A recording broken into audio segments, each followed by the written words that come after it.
नमस्कार। श्रीमद्वाल्मीकि रामायणे अयोध्याकाण्डे नवमः सर्ग। एवमुक्ता तु कैकेयी क्रोधेन ज्वलितानना दीर्घमुष्णं विनिश्वस्य मंथराम इदं ब्रवीत। मंथरा के ऐसा कहने पर कैकेयी के का मुख क्रोध से तमतमा उठा। वह लंबी और गर्म सांस खींचकर उससे इस प्रकार बोली। अद्य राममितः क्षिप्रं वनं प्रस्थापयाम्यहं यौवराज्येन भरतं क्षिप्रमध्यभिषेचये। कुब्जे मैं राम को शीघ्र ही यहाँ से वन में भेज दूंगी और तुरंत ही युवराज के पद पर भरत का अभिषेक कराऊंगी। इदं त्वेदानीं संपश्य केनोपायेन साधये भरत प्राप्नुयाद राज्यं न तो रामः कथंचन।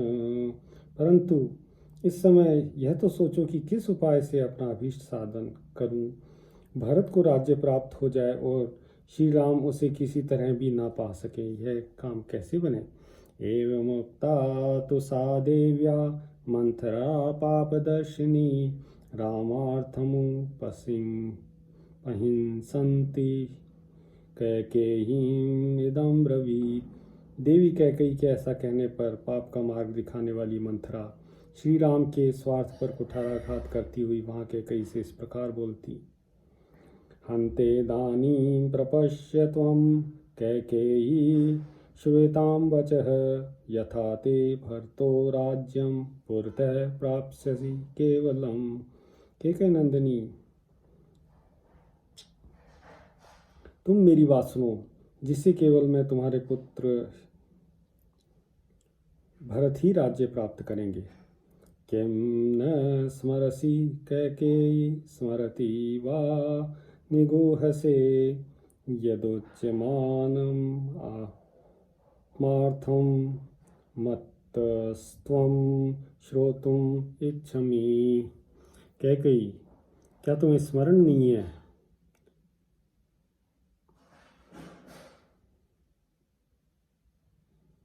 जिसकी तुम मुझसे अनेक बार चर्चा करती रहती हो, उस प्रयोजन को क्या तुम मुझसे से सुनना चाहती हो। मयोच्यमानं यदि ते श्रोतुं छन्दो विलासिनी श्रूयतामि धास्यामि श्रुत्वा च तद्विधीयताम्। श्रुत्वैवं वचनं तस्या मंथरायास्तु कैकेयी किंचिदुत्थाय शयनात् स्वास्तीर्णाद् इदं ब्रवीत्। कथयस्व ममोपायं केनोपायेन मंथरे भरत प्राप्नुयाद राज्यं न तो राम कथंचन।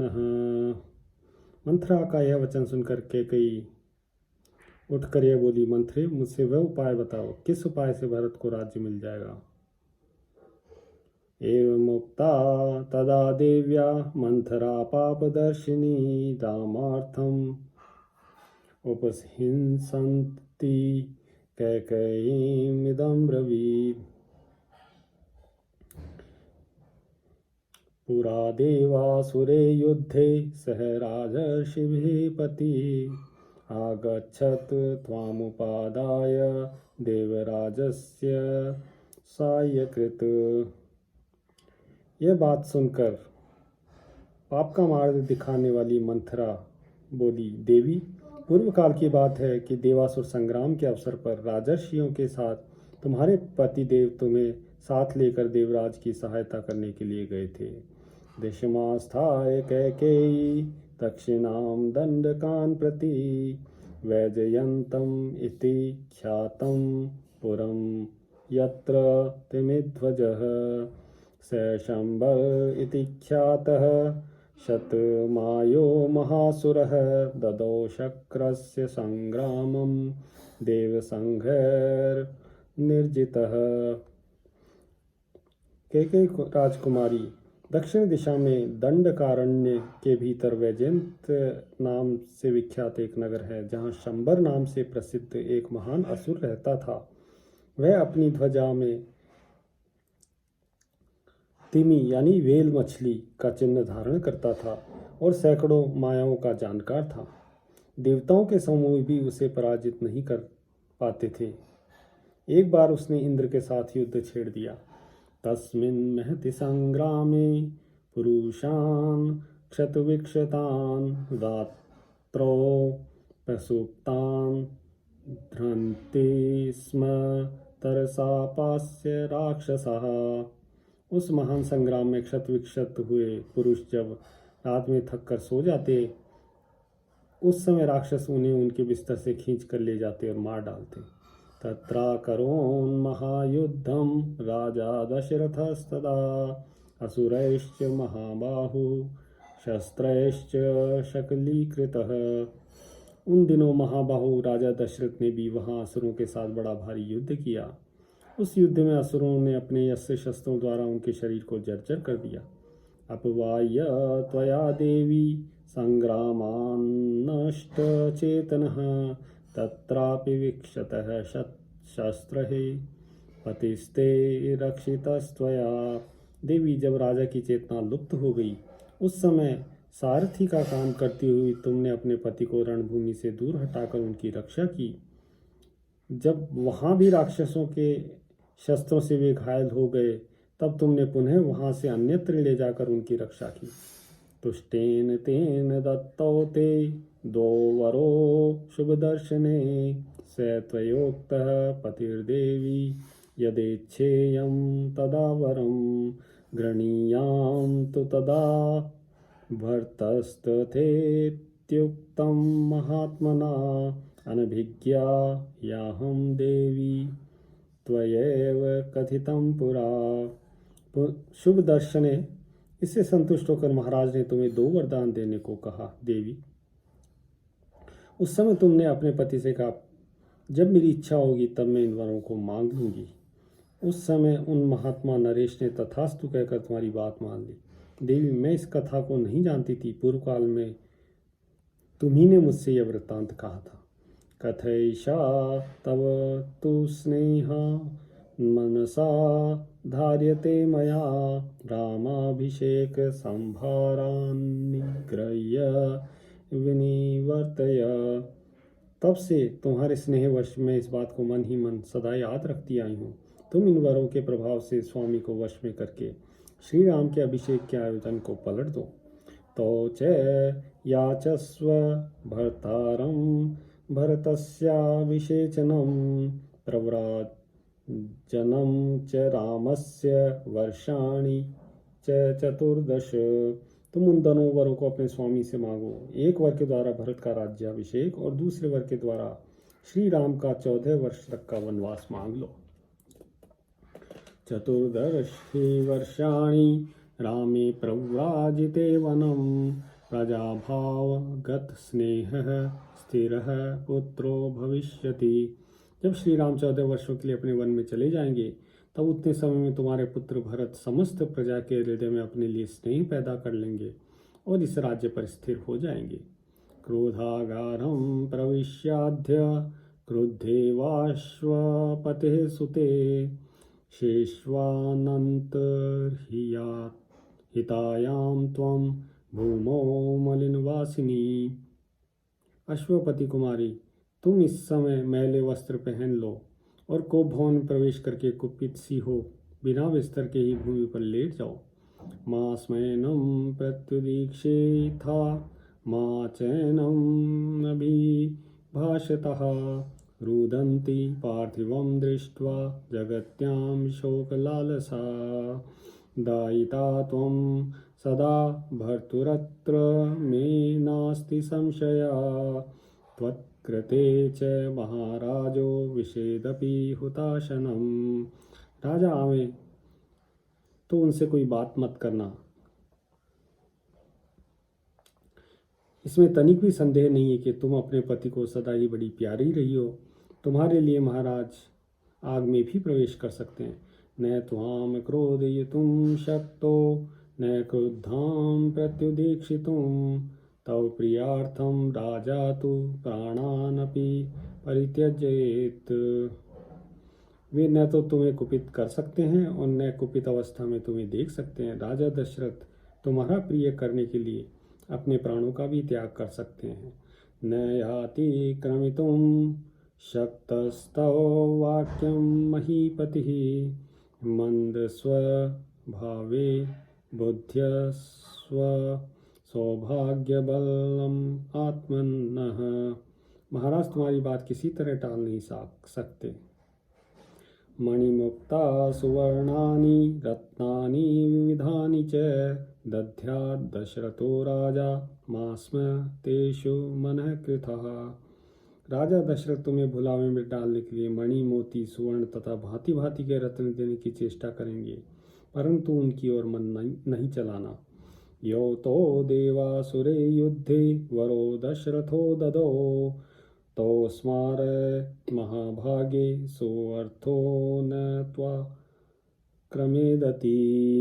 यदा तु ते वरं दध्यात् स्वयं उत्थाप्य राघवः व्यवस्थाप्य महाराजं त्वमीमं वृणुयावरं राम प्रव्रजनं दूरं नववर्षाणि पञ्च च भरत क्रियतां राजा पृथ्व्यां प्राथिवर्षभः। चतुर्दश हि वर्षाणि रामे प्रव्राजिते वनं रूढश्च कृतमूलश्च शेषं स्थास्यति ते सुतः। महाभागे, देवसुर संग्राम के अवसर पर राजा दशरथ ने जो 2 वर दिए थे उनका उन्हें स्मरण दिलाना वरदान के रूप में मांगा गया। वह तुम्हारा अभीष्ट मनोरथ सिद्ध हुए बिना नहीं रह सकता। रघुकुल नंदन राजा दशरथ जब स्वयं तुम्हें धरती से उठाकर वर देने को उद्यत हो जाए, तब महाराज को सत्य की शपथ दिलाकर खूब पक्का करके उनसे वर मांगना।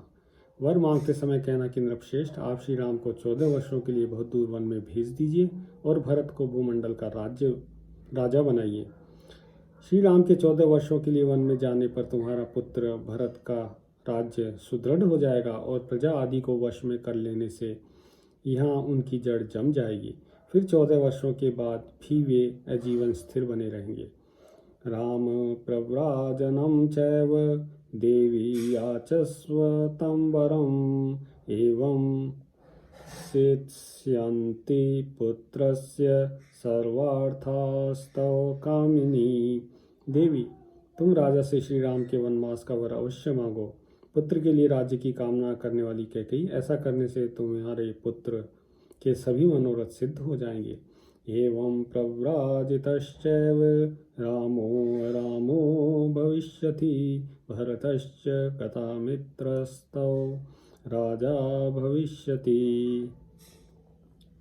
येन कालेन रामश्च वनात् प्रत्यागमिष्यति अन्तर्बहिश्च पुत्रस्ते कृतमूलो भविष्यति।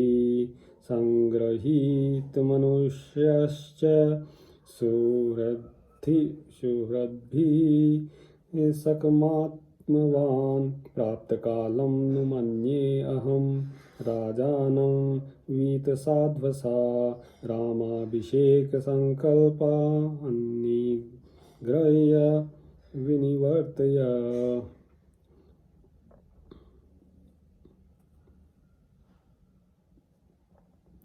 इस प्रकार वनवास मिल जाने पर ये राम नहीं रह जाएंगे और तुम्हारे भरत भी शत्रुहीन राजा होंगे। जिस समय श्री राम वन से लौटेंगे उस समय तक तुम्हारे पुत्र भरत भीतर और बाहर से भी दृढ़मूल हो जाएंगे। उनके पास सैनिक बल का भी संग्रहण हो जाएगा। जितेंद्रिय तो वे हैं ही अपने सुहृदों के साथ रहकर दृढ़मूल हो जाएंगे। इस समय मेरी मान्यता के अनुसार राजा को श्री राम के अभिषेक के संकल्प से हटा देने का समय आ गया है। अतः तुम निर्भय होकर राजा को अपने वचनों में बांध लो और श्री राम को अभिषेक संकल्प से हटा दो। अनर्थम अर्थरूपेण ग्राहिता सा ततस्तया हृष्टा प्रतीता कैकेयी मंथरामिदं ब्रवीत्। सा हि वाक्येन कुब्जायाः किशोरीवोत्पथं गता। कैकेयी विस्मयं प्राप्य परम परम दर्शना। ऐसी बातें कहकर मंथरा ने कैकेयी की बुद्धि में अनर्थ को ही अर्थ रूप में जचा दिया। कैकेयी को उसकी बात पर विश्वास हो गया। वह मन ही मन बहुत ही प्रसन्न हुई।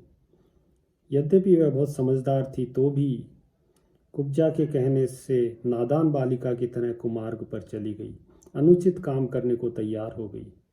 उसे मंथरा की बुद्धि पर बड़ा आश्चर्य हुआ और वह उससे इस प्रकार बोली, प्रज्ञां ते नावजानामि श्रेष्ठे श्रेष्ठाभिधायिनी पृथिव्यामसि कुब्जानाम् उत्तमा बुद्धिनिश्चये त्वमेव तु मामार्थेषु नित्ययुक्ता हितैषिणी।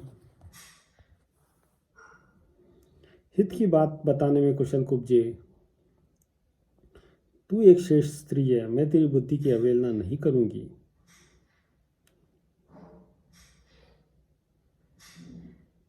नाहं समवबुद्धयेयं कुब्जे राजश्चिकीर्षितं सन्ति दुःसंस्थिताः कुब्जा वक्रा परमपापिकः। यदि तू न होती तो राजा जो षड्यंत्र रचना चाहते थे वह कदापि मेरे समझ में नहीं आता। त्वं पद्ममिव वातेन सम्नता प्रियदर्शना वृते अभिनिविष्टं वैयावत् स्कन्धात् समुन्नतम्। अधस्ताच्चोदरं शान्तं सुनाभमिव लज्जितं प्रतिपूर्णं च जघनं सुपीनो च पयोधरो। विमलेन्दुसमं वक्त्रमहो राजसि मंथरे जघनं तव निर्मष्टं रशनादाम्भूषितम्। मंथरे, तेरा मुख निर्मल चंद्रमा के समान अद्भुत शोभा पा रहा है। इस तरह वो मंथरा की बड़ाई करने लगी। जंघे भ्रशमुपन्यस्ते पादौ च व्यायतावुभौ त्वमाया यताभ्यां शक्तिभ्यां मंथरे सोमवासिनी अग्रतो मम गच्छन्ति राजसे अतीव शोभने। आसन्या शंबरे माया सहस्रं सुराधिपेर्देते निविष्टास्ता भूयश्चान्यः सहस्रशः तदेव स्थगो यद्दीर्घं रथघोणमिवायतं मत्यक्षत्रविद्याश्च मायाश्चात्र वसन्ति ते।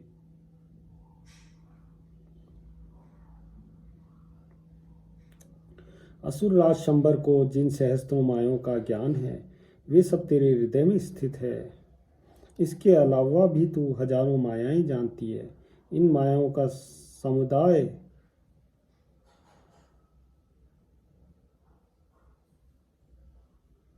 इसी में तेरी मति, स्मृति और बुद्धि तथा नाना प्रकार की मायाएं निवास करती हैं। अत्र ते हम प्रमोक्ष्यामि मालां कुब्जे हिरण्मयीं अभिषिक्ते च भरते राघवे च वनं गते जातेन च सुवर्णेन शुष्णिष्टे तेन सुंदरी लब्धार्था च प्रतीता च लेपयिष्यामि ते स्थगु।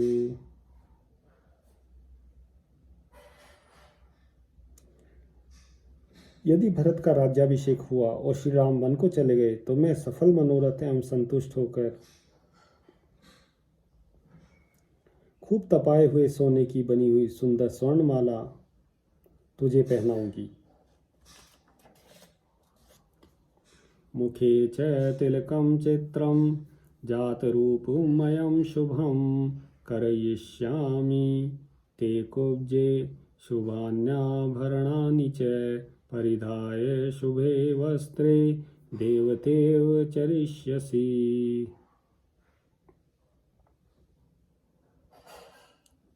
तेरे मुख पर सुंदर और विचित्र सोने का टीका लगवा दूंगी और बहुत से सुंदर आभूषण एवं उत्तम वस्त्र दूंगी। चंद्रमा वयमानेन मुखेन प्रतिमानना गमिष्यसि गतिं मुख्यां गर्वयन्ति द्विषज्जने। तवापि कुब्जाया सर्वाभरणभूषितः पादौ परिचरिष्यन्ति तथैव त्वं सदा मम। इति प्रशस्यमाना सा कैकेयीमिदं ब्रवीत् शयानां शयने शुभ्रे वेद्यामग्निशिखामिव।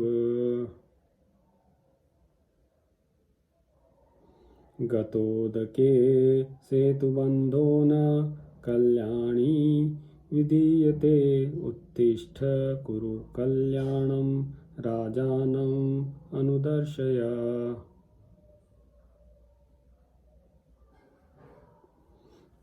इस प्रकार जब मंथरा की प्रशंसा कही तब उसने वेदी पर प्रज्वलित अग्नि शिखा के समान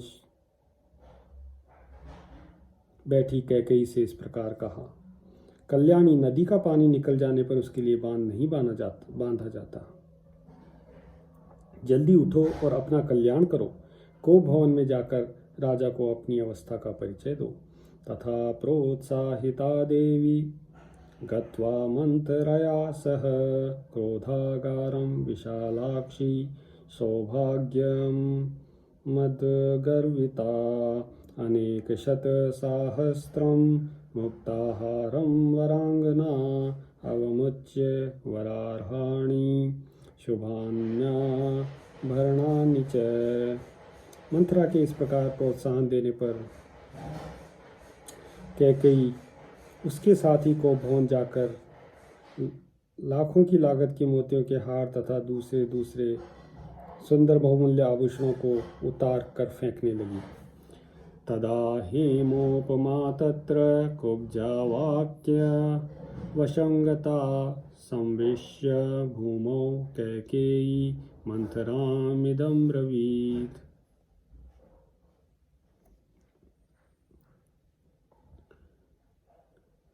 सोने के समान सुंदर कांति वाली कैकेयी मंथरा की बातों के वशीभूत हो गई थी, अतः वह धरती पर लेटकर उससे इस प्रकार बोली, यह वा मां मृतां कुब्जे नृपाया वेदयिष्यसि वनं तु राघवे प्राप्ते भरत प्राप्स्यसे क्षितिं सुवर्णेन न मे यार्थो न रत्नेर्न न भोजने एष मे जीवितस्यान्तो रामो यद्यभिषिच्यते।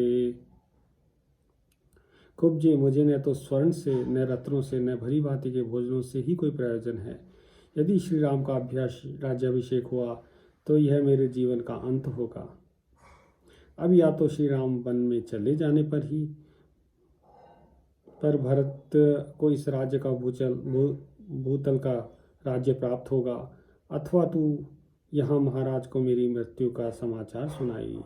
ततः पुनस्ताम महिषी महीक्षितो वचोभिरत्यर्थ महापराक्रमः उवाच कुब्जा भरतस्य मातरं हितं वचो राममुपेत्य चाहितं।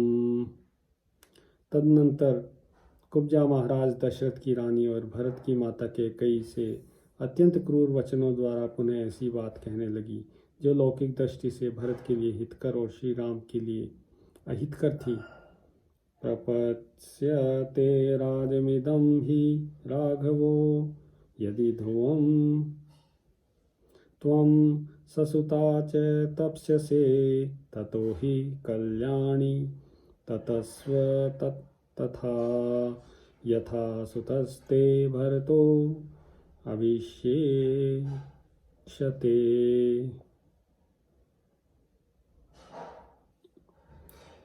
तथा ते विद्ध्वा महिषीति कुब्जया समाहता वागीशुभिर्मुहुर्मुहुः विधाय हस्तो हृदये अतिविस्मिता शंशंस कुब्जां कुपिता पुनः पुनः।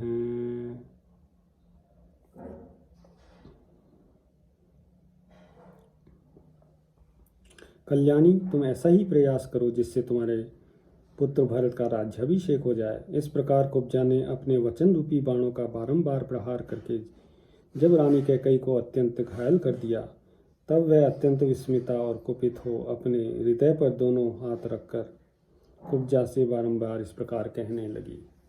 यमस्य वामां विषयं गतामितो निशम्य कुब्जे प्रतिवेदयिष्यसि वनं गते वा सुचिराय राघवे समृद्ध कामो भरतो भविष्यति।